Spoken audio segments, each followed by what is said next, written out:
Good morning. Uh, this is our offline video lesson number 8 in Understanding Culture, Society, and Politics. So our topic for this week is marriage and political dynasty in the Philippines. So first, I discuss the marriage and the Philippines. So marriage brings the great joy to many, but it's also bring challenges, often profound ones. How a couple manage them often determines whether the relationships collapse or holds firm. Preserving the long-term connection may require one or both partners to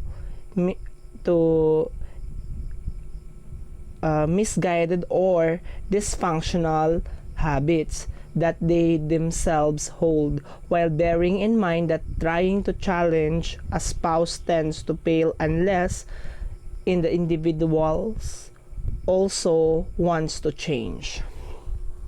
So here are the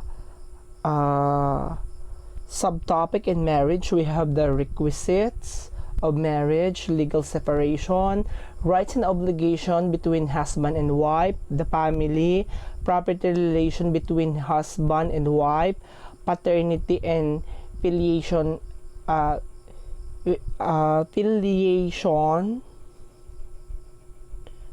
adoption, support, parental authority, emancipation, and age majority. So first, I discuss the requisites. So we have two requisites to valid the marriage. We have contracting parties and consent of contracting parties. So contracting parties must be male and female and have a legal capacity to enter into marriage. 2 is the consent of contracting parties must be freely given before the solemnizing officer. Pag sinabing solemnizing officer, it's either the mayor, the judges, or the religious officer. The absence of the at least one essential requisite to render to the marriage boiled up into new defect, if any of them. However, it will not affect the validity of marriage. Next is legal separation. So here are the grounds for legal separation: repeated physical violence or gross abuse, conduct directed against the petitioner, a common child or a common of the petitioner, or a child of the petitioner. So pagsasakitan, even though kahit hindi nga sakitan, ang masakit na salita na lang, pwede siya maging grounds. Physical violence or moral pressure to compel the petitioner to change religious or political affiliation. So pwede din yon. Attempt to respond to corrupt or induce petitioner, a common child or a child of the petitioner, to engage prostitution, connivance in the such corruption or inducement. For the final judgment sentencing the respondent to the imprisonment of more than 6 years, even if pardon.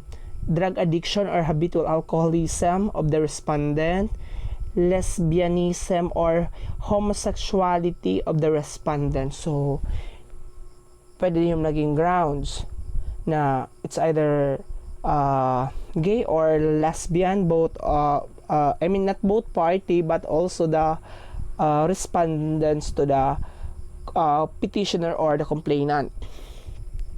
Contracting by the respondents or subsequent bigamous marriage, whether the whether in the Philippines or in abroad. So, bawal yun magpakasal ka. Pwede yun maging grounds. Sexual infidelity or perversion. So, ang pangangaliwa, it's either lalaki man yan o babae, still, bakla man ang tomboy, or still, that is grounds for legal separation. Attempt by the respondent against the life of the petitioner. So, pagtatangka sa asawa or sa nagreklamo. Abandonment of petitioner by respondent without justifiable cause for more than 1 year. So, 1 year lang ang kailangan. So, na para masabi ka or makasuhan ka ng iyong asawa na ikaw ay nagpabaya or pinabayaan mo at wala ka man lamang paalam. Next is the rights and obligation between husband and wife. The husband and wife are obliged to live together. Alangan naman ang bahay ng lalaki nandoon sa kanila at ang bahay ng babae nandoon din sa kanila. Hindi yung matatawag na marriage. So both of them are being together. Husband and wife obliged to observe mutual love, respect, and fidelity. So may love, may pagmamahal, respeto, and then you should not commit infidelity or dapat hindi ka magkaroon ng affair habang ikaw ay kasal pa. Husband and wife are obliged to render mutual help and support. Both party are obliged to gain or modify their marriage within the help and support both each other. Next, the family. So, the family is the basic unit of the society covering the person, the family relation governing the marriages, legal separation, property relation between spouses, and parental authority. So, that is said to be in the Article 96 and 124 of the Family Code discuss the conjugal property itself.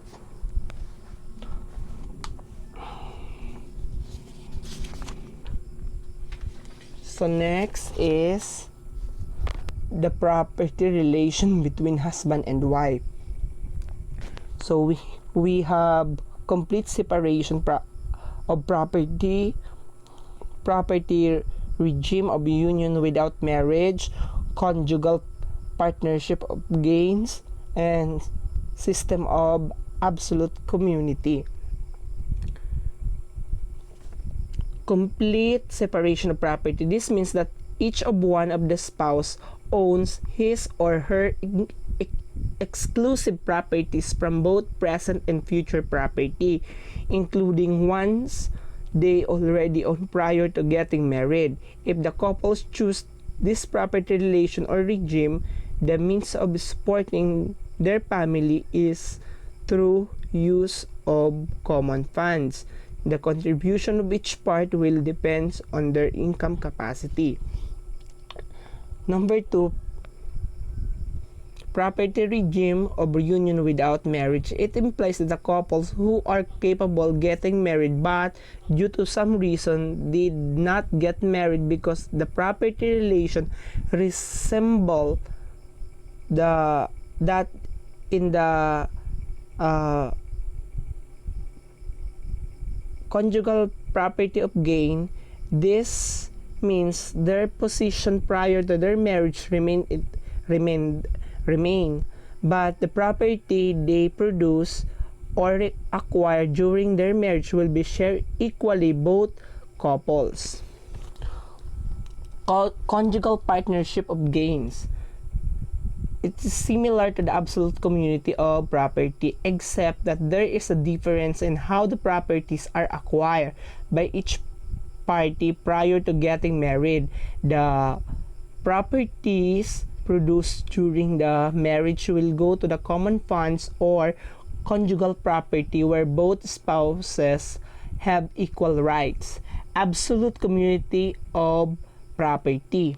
That is number 4. This property regime falls the property of the husband and wife together into a common fund. This will include the properties owned prior to the marriage. Both parties also have equal rights to the common fund.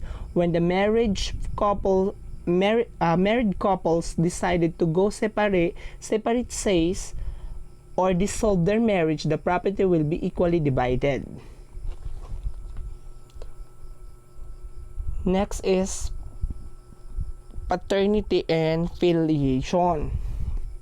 So this is Article 163 of the Family Code, that the filiation of the children may be by nature or by adoption. The natural filiation may be legitimate or illegitimate.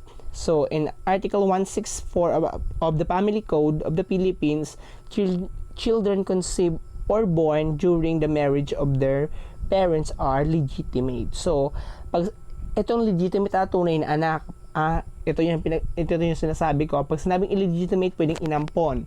So that is paternity and filiation. So that is a recognition by married couples if they are going to adopt a child. Next is adoption. So, ito yung mga requirements if you are going to adopt. Sometimes nangyayari to kung hindi naman talaga nagkakaanak. So, dapat kayong mag-asa kung hindi kayo nagkakaanak, dapat kung gusto nyo mag-adopt, both of you are willing to achieve this qualification for adopter. So, adopter must be a Filipino citizens.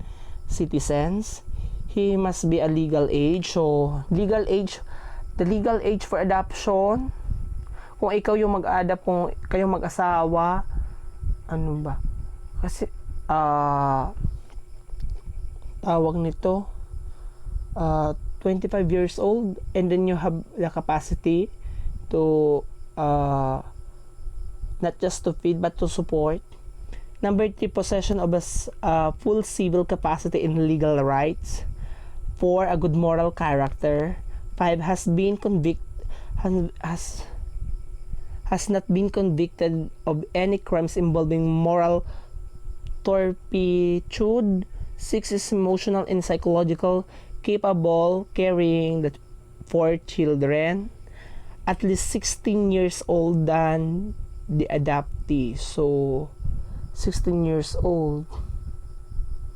Okay, pwede. So, pwede pala, mga 16 years old. So, kung 1 year old, dapat nasa 16 years old ka. Kung ganun.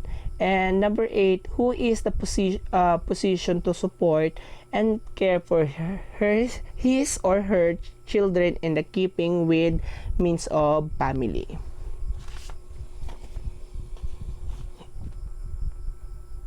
So, support. So, according to the Article 195 of the Family Code of the Philippines, subject to the provision of the succeeding articles, that the following is obliged to support each other to the whole extent set forth in the preceding articles. So, the spouse, the legitimate ascendant and descendant, the parent and their legitimate children, and the legitimate and the illegitimate children of the later, the parent and their illegitimate children, and the legitimate and illegitimate children of later, and legitimate brothers and sisters, whether of full or half blood. So that is for the support. That is Article 95 of the Family Code of the Philippines.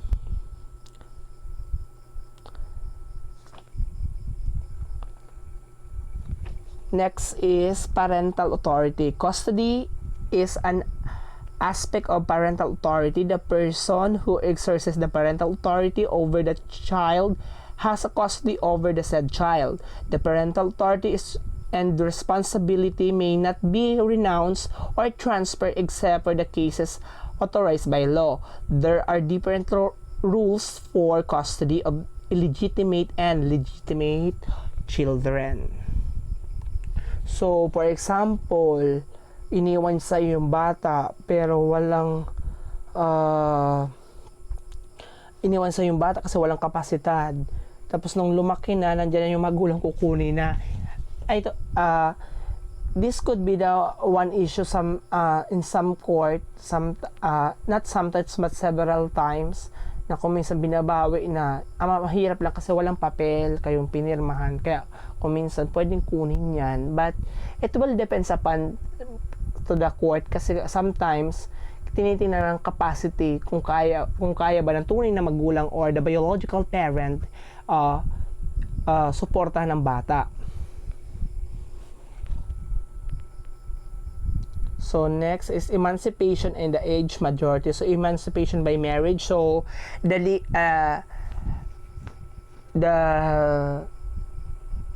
legal age for marriage is 18, but we have the consent of the parents. But the legal age without the consent of the parents is 25. Full yan. Pwedeng hindi kayo magpaalam, pero napakabastos naman kung hindi ka magpapaalam and then therefore magpapakasal ka pala. Next is emancipation by the military enlistment. So sa military, so we have legal age naman, siguro mga 16, pwede yun. Emancipation by the permission of the court. So it will depend upon to the court what is the verdict or the decision that given to the court ruling or maybe the promulgation itself. Next is political dynasty. So political dynasty means to say by family ruling, but not just in the municipality but the regional territory. Not maybe the regional territory but whole the country it may be. So here are the list of political dynasty in the Philippines. So we have Cayetano. So Cayetano in the Philippines, politics started in the family patriarch Rene Cayetano, who serves as a representative of what was the combining legislation district of Muntinlupa, Pateros, and Taguig from 1984 to 1986. So he was later elected senator in 1998 and authored the bills and resolution that who speed up court hearings for criminal cases. Elder Cayetano, who has 10 senator judges who both controversial to the second envelope during the impeachment of Estrada. So the first is Cayetano, next is Gatchalian. So ruled the Valenzuela City for during 2001 up to the present. So the famous Duterte, so in Davao, the lineage of politician from Davao. So they rule in 1949 up to present. Binay, so Binay from 1986 up to present in Makati. Next is Aguilar in Villar. So this is Cynthia Villar. So Las Piñas, ito yung baluarte ng mga Aguilar in Villar. Next is Revilla. Revilla is from Cavite. So they rule the province of Cavite. Rimulya. So ganon din, same with Revilla, they rule the Cavite. I don't know, maybe in the some election posts. Next is Soto. So Soto from Cebu, meron din sila sa Cebu, and some of Quezon City. So 9 is Ampatuan. So they are ruled in Maguindanao. So this is a controversy, the Mindanao massacre, and this family are one who are mastermind to kill some of journalists and supporters of former wives of Magondadato. So next is